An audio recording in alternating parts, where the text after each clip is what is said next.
Good. When you look back and watching them in the second half of the game, is there anything that stood out to you? Guys was just flying around making plays, things we need to do, to be successful. So How did you feel like the team did in regards to tackling compared to the week before? we're still missing tackles, but it was better. Obviously, I think we did better as far as in a rush, getting pressure on them, getting quarterback hits. At times, he was able to, extend plays and get out the pocket on us. We got to try to continue to eliminate that. But overall, I think guys did good. So. Playing Pittsburgh this week, any emotions or thoughts, just flashbacks maybe of that's the hometown team now? Not really. My dad I was just talking to my dad like last week about, playing the Steelers this week. He was asking me, you get to play the hometown, how I felt. Like my first year I was excited about it.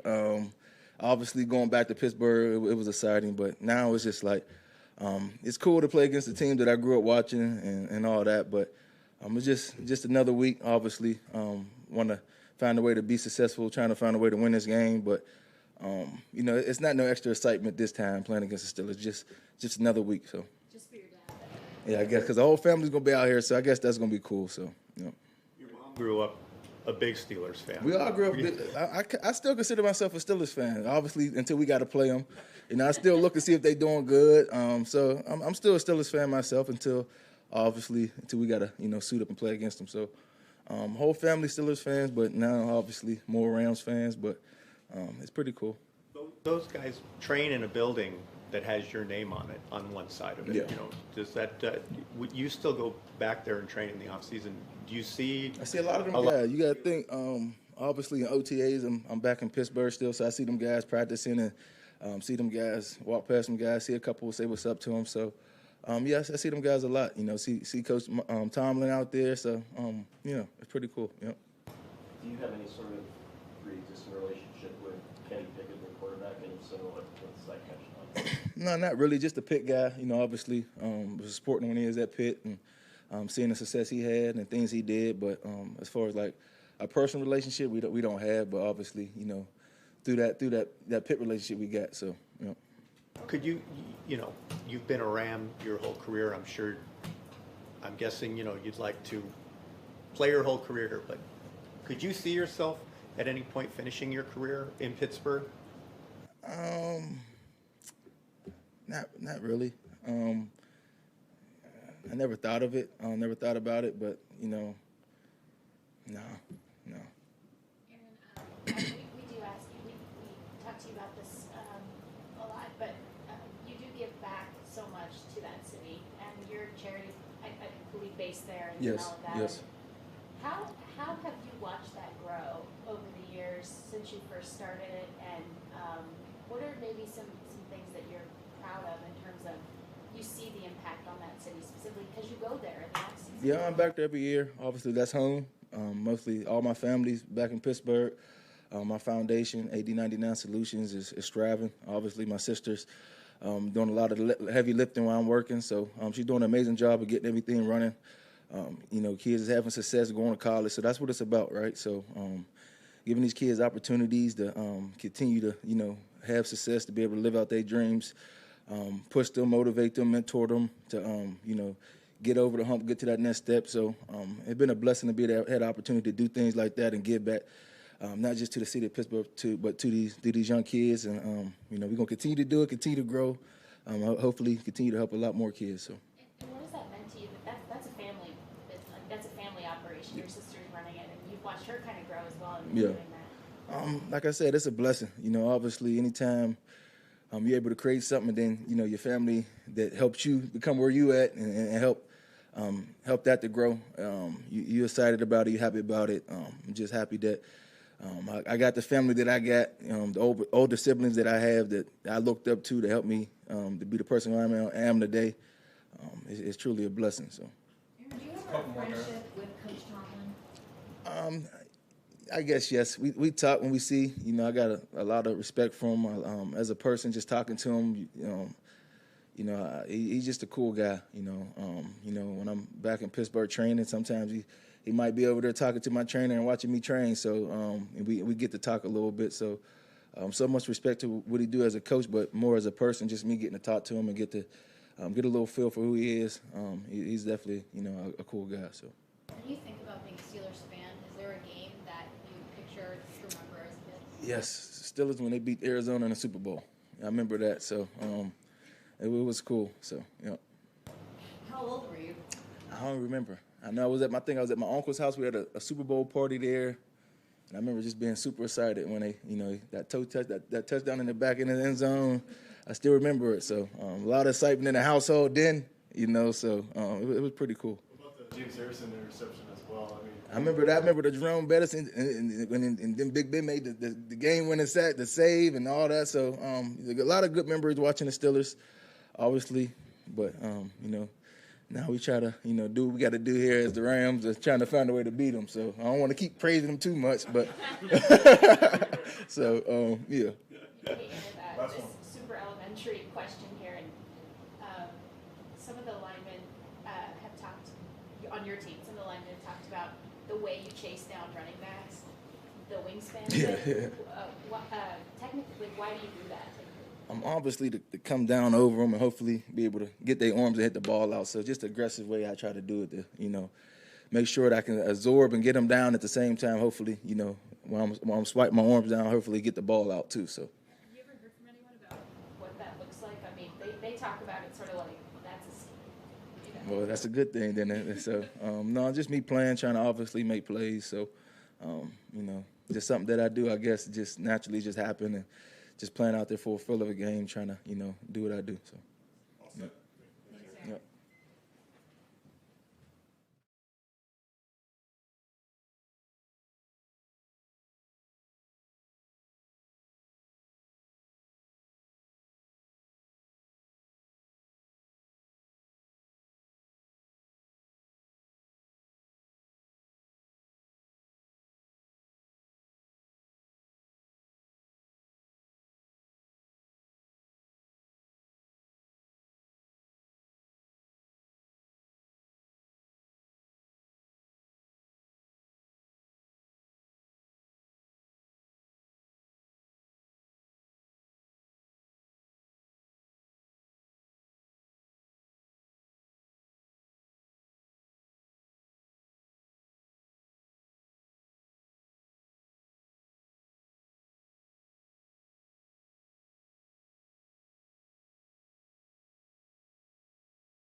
onboarding two running backs. One, Daryl's familiar, obviously, but you're onboarding two running backs, signings. You're bringing Zach up to speed off of scout team, Royce. Can you kind of take us through you guys' process as coaches? Yeah. I feel like I've kind of had this question the last few weeks, in terms of like, hey, if this happens, if that happens, and so here it happened, right? But it's again, it's consistent with what I feel like my answer's been. Like that's the NFL, that's the league we live in, and that's not just us. It just happens to be us in the running back room this week. Feel bad for Kyron and Ronnie, obviously, but again, the show goes on, and we got to get these guys ready for Sunday. So credit to Ron for getting Royce and Zach to this point where you feel comfortable that they're going to be able to go in there and contribute. Obviously, Miles has been on a practice squad, so he's in shape, and Daryl, he's been in the system, so if it could be any more seamless, it'd be pretty wild, because it has gone well since we found the information out on Monday about what the deal is going to be, and those guys are going to get their op on Sunday. I'm excited for them. I guess like, so, because we don't see it, we don't see what the meetings are like or how you guys just plan and sort of ideate and all of that. So as coaches, when you're talking through the scenarios, what are those sessions like? I mean, is it just like a regular week, or is it? Yeah, from a coaching perspective, when us coaches are talking, when I'm talking with Sean and then we're relaying to the rest of the staff, it's going through all those scenarios that you're talking about. When guys haven't been playing on Sundays, there's still a little bit of unknown, right? Even if they played last year, played on different teams, Miles in Miami, stuff like that, Royce in Denver, and all that. So you're going through all those situations in terms of, hey, what do we think is going to happen in terms of how the week's going to unfold? But giving those guys their fair share of allotment in terms of what they're getting at practice, and then by Saturday coming up with the plan of this is exactly how we want to get it done. Do you end up spending more time with that group in practice or in meeting rooms? Maybe little side conversations, but again, just with Ron and that really comes down to those position coaches just hammering away. We're still working, obviously, with Matthew and getting the game plan together and stuff like that, all being cognizant of, the backs that we're going to have in there. The thing is, we trust all four of those guys. We trust Ron that he's going to get the information needed to those guys. How much information is needed? Each guy is going to be a little bit different, and that's where position coaches are so special, because they can tap into those guys pretty quickly, even if it's just Daryl and Miles being here for the first time this year with Ron. You read people pretty quickly, and you figure out how much information they can absorb. In terms of Zach specifically, when we were talking about Hayes on Monday, he said that Zach, he was complimentary of what Zach had shown on the scout team. I guess, what can you speak to in that regard? Yeah, no, it's Rob's right. I mean, we all see it. A lot of times it's pretty cool, because on that show team, when the show team offense is given the one defensive look, we're all kind of about 30 yards back, and you're kind of, reevaluating what just happened in our previous 10 plays, getting that all corrected, maybe a little script preview. But in the corner of your eye, you're seeing what's going on with your teammates, because at the end of the day, we still love football and we love our teammates, right? So, they've noticed Zach. Zach brings it every single day. I've been thoroughly impressed just with what he does every day for that show team. It never stops. He continues to get better. And again, I'm going to keep on giving the credit where credit's due. Ron does a great job of keeping the thumb on these guys, making sure they know that at any minute your opportunity could be here. What's that like when you have guys on the show team or scout team, and they're ostensibly, you want them to do certain things to give the first team defense a look, but then they're also trying, obviously, to absolutely impress, right? So how do you manage? That's a great question, Gary. I mean, there's a delicate balance right there, because you want these guys to be the best they can be, and you want these guys to continue to improve for their own game, but for when their time is called, they're ready to be the best version of themselves. So there's that balance of letting them improve on the stuff that's going to help let's just say our offense from a running back perspective or any of it, but also giving the proper look to the defense, And so there's just, for example, when you have a defensive scout card, usually you only have to talk to about 3 guys on that out of those 11 to say, hey, this is the look we really need. So even if it's a little off technique of what Aubrey and those guys are teaching you, that's what we need for this play. Probably won't talk to those guys for the next 3 plays. Hey, you go work on your craft, because it doesn't have to be exactly like how the Pittsburgh Steelers do it if it's on the other side of the play. So that's where that give and balance is. That's where that respect and regard these players have for each other. Understand that I'm going to get myself better, but I also am going to get my teammate prepared, for Sundays. Great question. As I understand it, you had some good input and insight during the hiring process when some of the other assistants were, Sean was talking to you. Mm-hmm. How did you guys find Ron Gold? John Embry. So John Embry was a coach that I worked with in San Francisco for the 4 years. He's now with the Miami Dolphins, was the head coach of Colorado. So he had some time in college. He was at UCLA. And he knew more of Ron than he knew Ron personally, although he does know him personally. And the moment he texted me, I have a lot of respect for John Embry. And I know the kind of guy obviously John is, and so to hear how much highly regarded he had for Ron, it was pretty simple to at least bring his name to Sean, and then the rest kind of went from there from the interview process. You have a guy like Matthew, obviously a veteran, who's done this for a while. I understand that there's a lot of guys that are coaches on the sideline, but is there anything he does specifically that you think helps bring newer guys along, or just younger receivers or running backs or anything like that? Yeah, he's just him. He is. He knows all 11 people's responsibilities at all times. He gets the play call in from Sean.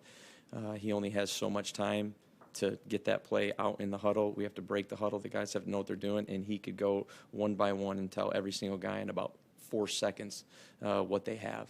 So when you get some new guys, what we're going to have in our backfield, there's an ease for us as coaches, and I think for the players, because they know Matthew's going to be a crutch for him. Matthew knows that, hey, you got a wide here. Hey, make sure you check 55, and then you got a burst, whatever it is. Now, you don't want to overuse that because you want Matthew to be able to just focus on what he needs to, but that's just part of Matthew's game, and that's what makes him so special. Is it normal? I mean, can a lot of veteran quarterbacks do that? I don't want to say a lot. I know this is abnormal, in terms of what I've seen, but you don't always expect everyone to know as much as Matthew does, because a quarterback's job is, it's the hardest job in sports. It really is. I mean, you got so much responsibility, and then, oh, by the way, they're coming to take your head off every single play. So not only do you got to dish this thing out, not only you got to get everyone on the same page, the defense is trying to stop you, and they're pretty good, So for him to be able to do what he does physically, but then also couple with it mentally, it's mind-blowing. It's awesome. Sean's talked a lot about how much Matthew's seen over the years. When you guys are talking with him about stuff, has anything ever come up that's new for him that he hasn't seen?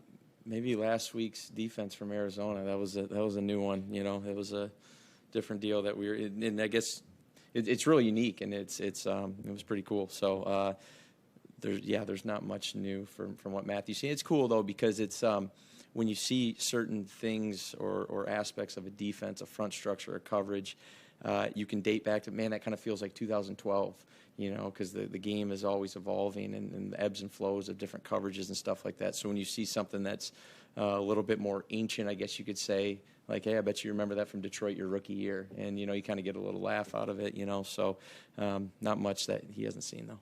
When you have new guys in the backfield like that, as coaches, do you kind of think ahead of time, okay, he'll play this much, or does it kind of organically happen? No, you definitely go in with a plan, right? Plans change. Organically, things can change, right? Sometimes with the back, it is the hot hand, and you got to get in the rhythm. You got to convert third downs. You got to get enough call. Like, there's a lot of things that get going into getting a rhythm. Got her in the rhythm in the second half, obviously running the ball last week. So you have your plan. Plans do change. The players do know that. But all 4 will be ready to go if their number's called. Regarding Myles Gaskin, was he somebody you always admired, even during the time that you were in the AFC East and he was on the Dolphins? Was he a runner you always had? Yeah, I mean, he's been a good player in this league, and unfortunately for him, he fell behind a really talented crew there in Miami, and because he's talented himself, and that's obviously why he's been in the league as long as he has and has had the production. So had a lot of respect for him. I've obviously just hearing about, from McDaniel about what kind of guy he is, Jimmy Lake, what kind of guy he is. In the 24 hours I've known him, or however long, 36, it's holding true right now. So if he gets his op, I know the game's not going to be too big for him, and so do his teammates. Thanks, Mike. Thanks, guys.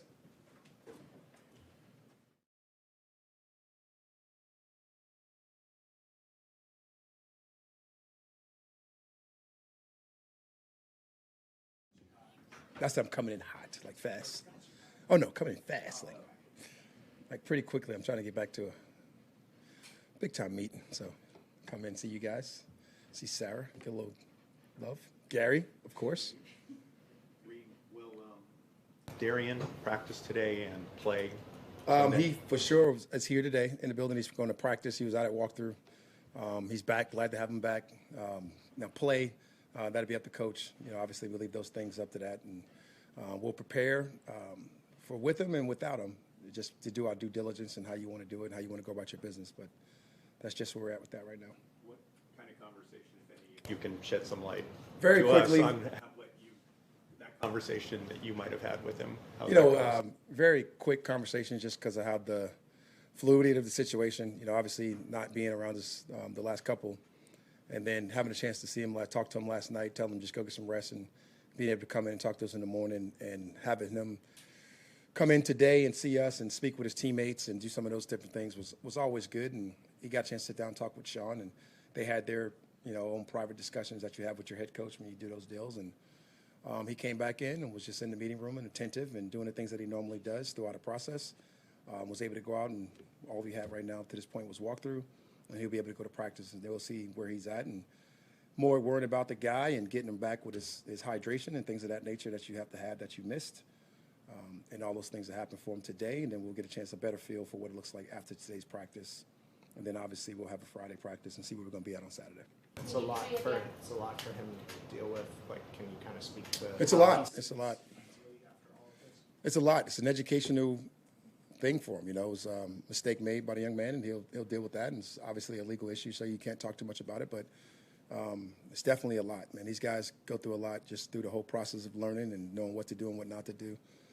So we look forward to him bouncing back and really getting with his teammates, which is the most important thing, because you want to really let the people that you care about and know that you're all right, and you really want to let the people that care about you, let them know that you're all right, and going to be ready and mentally focused to go do what we got to do. And obviously that's win football games. You mentioned him starting to have a conversation with his teammates and all of that.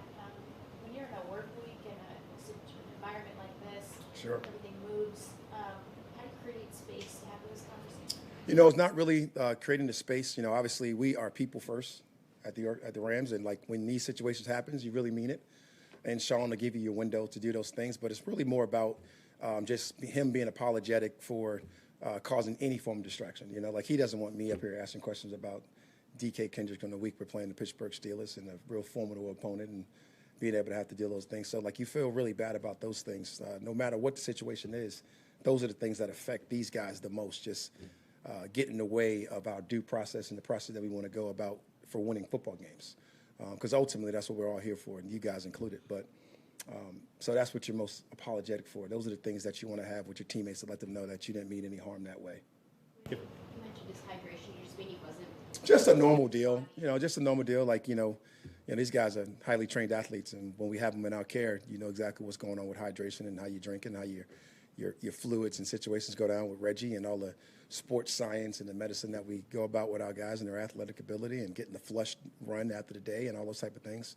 There's a lot of process to lead up to getting to practice, and it continues all the way to game day to get these guys ready. And to use a Reggie term, turned over as quickly as we can to be at their best performance. If he doesn't, if Sean decides or the decision is Sure. made that he's not going to play, I assume it would be Trey and or Duke Shelley. You always go with different options, right? So we play with a bunch of different packages, and without giving anything away to any of our opponents, particularly the Pittsburgh Steelers this week, we definitely have Trey, we have Duke as options to play the positions that they play.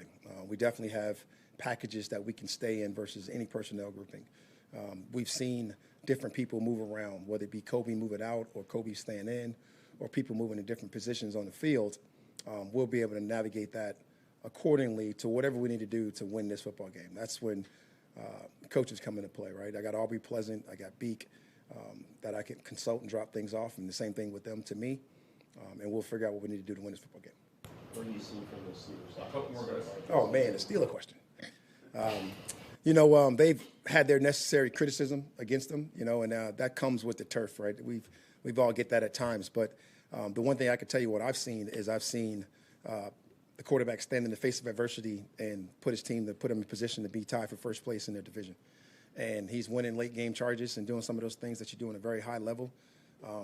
Got all the preseason praise. It was all the hype of how well they were doing. Didn't start off the right way, but at the end of the day, they found themselves a way to put themselves in position to be tied in that division, which we all know is a tough one, to be right in the position with they've always done, having an organization that I can't remember the last time they had a losing record. I know their leader well. I know what his messaging is, and he's all about wins. Like, he'll tell you he's in the business of winning.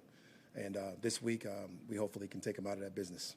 I was going to ask you a question about your relationship with Mike Tomlin. How long have you known him? Man, I can't stand this man. He's an arch enemy of mine. No, we met in 2002. I went to an interview, and he's very blunt. I went through the whole process, the due diligence of meeting with Monty Kiffin and all the guys on the staff, Rob Marinelli, Joe Barry at the time. And I finally got a chance to meet with him, and he just cut right to the chase. Hey, man, stop bull. How you know the defense? You know, and I told him I was with Herm, and then from 2002, we got a chance to work with each other for a couple of years. And we remained really good friends off the field. And on the field, I can't stand him. Do you have a favorite Mike Tomlin story? No, not right now. We'll give you some of those in the offseason, Jordan. Right now, I got to get ready to face him because he's going to stand in front of his media with the stone face, and he's going to stand in front of his media with the big eyes, and he's going to absolutely be stoic, and he's not going to want to joke about our relationship, so I won't give him any ammo because he'll take it and use it against me. You talked about the level of consistency that Ernest Jones has been playing at the season.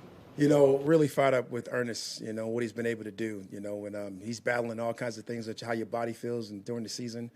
And to watch him play and to watch him lead and watch him be our really, you know, what we call green dot, our central leader, our voice, our central communicator, the person that's done the most for us when it comes to the coach to the player communication, and also been one of our top players and top dogs when it comes to tackling and production.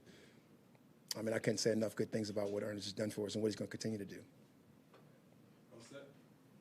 All right. See you guys. Have a good one.